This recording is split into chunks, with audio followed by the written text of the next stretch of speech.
This month we take a look at our church and village history from 1910 until 1930. Odessa was still a busy, thriving village, and times were good in the 1910s and the Roaring Twenties. The town fathers were gradually replacing the old wooden boardwalks with new concrete sidewalks. Here's a photo taken about 1910 of the gang that were building the new concrete sidewalks. They were known as the Never Sweat Gang, and we can only imagine why. They were working on the south side of Main Street in this photo, just about where Odessa Auto Parts is now located. You can see a number of the local children posing in front of the gang.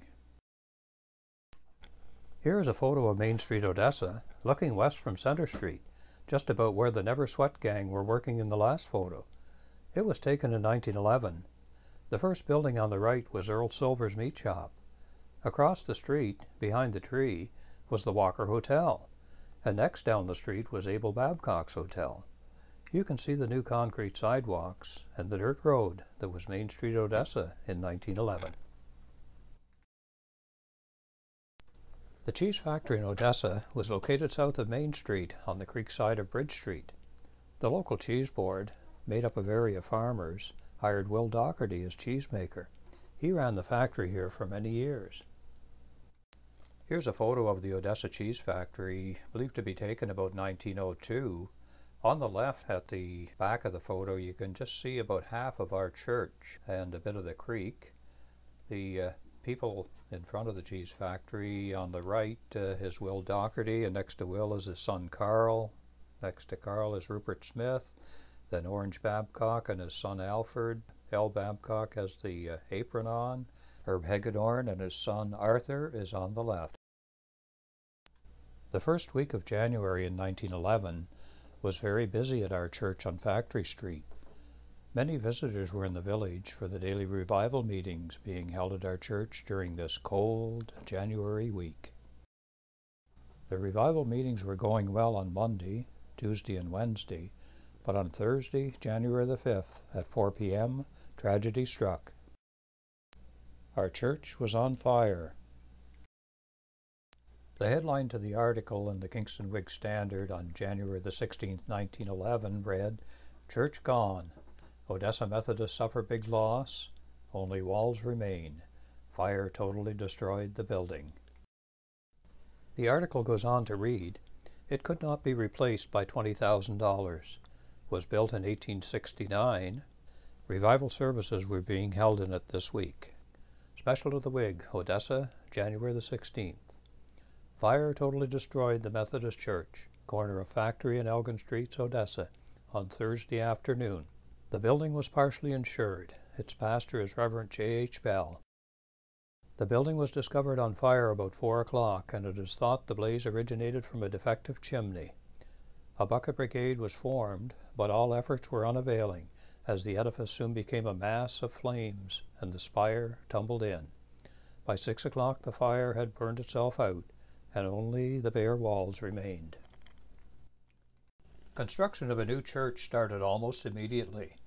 Until our new church opened in March 1912, services were held in the Salvation Army building on the corner of Center and Victoria Streets, as it had been unofficered in 1910 and was vacant. The Salvation Army Church in Odessa, located a block north of Main Street on Center Street, was first opened in 1886 with Alfred Hodge as captain. It continued through until 1910, when it was unofficered. We held our services in this building during 1911 and the spring of 1912, while our new church was being built. It was reofficered as a Salvation Army Church, with Everest Robinson, a lieutenant, in charge in 1917, and was made an outpost of Kingston Office in 1928. It was used in 1933 by Ernestown Township following the Town Hall fire, and the hall itself burned in 1935.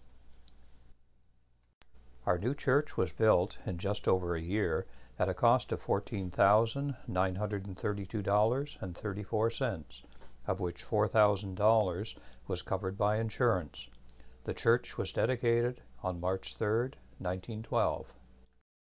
Here we have a copy of a poster from 1914 advertising an annual tea at the Odessa Methodist Church. The tea would be held on Tuesday evening, December the 15th, and it reads, "A hot supper will be served in the basement from 6 to 8 p.m.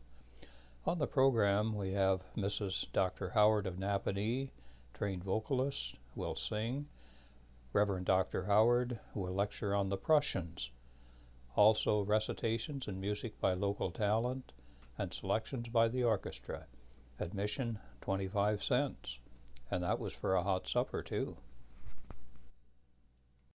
In 1922, electricity comes to Odessa. The following was reported in the Napanee Beaver newspaper, December the 29th, 1922. Mr. J.H. Babcock & Sons are receiving orders for wiring and lighting by electricity most of the business places on Main Street.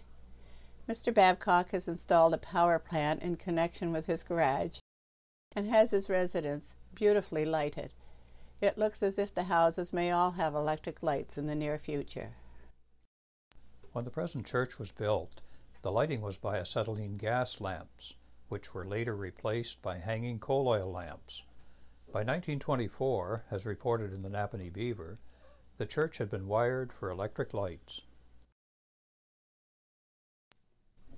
This advertisement appeared in the Napanee Beaver newspaper, December the 16th, 1924. Odessa Christmas Tea Meeting. Tuesday, December the 30th from 6 to 8 p.m., famous fowl supper served on tables at Methodist Church, Odessa, preparing for a specially large crowd. Electric lights turned on in auditorium for first time for special concert. Orchestra from Kingston in attendance. Supper and concert, 50 cents. Children, 25 cents. The Napanee Beaver newspaper, January the 9th, 1925, reported the following. The annual Christmas tea meeting held last Tuesday night was a wonderful success, financially and otherwise. The tables in the dining hall in connection with the church were laden with abundance of substantial and dainty edibles, which reflected great credit to the ladies furnishing the supplies. After the dinner was over, an excellent program had been prepared for the concert held in the auditorium, and the electric lights were turned on for the first time. The receipts amounted to $129.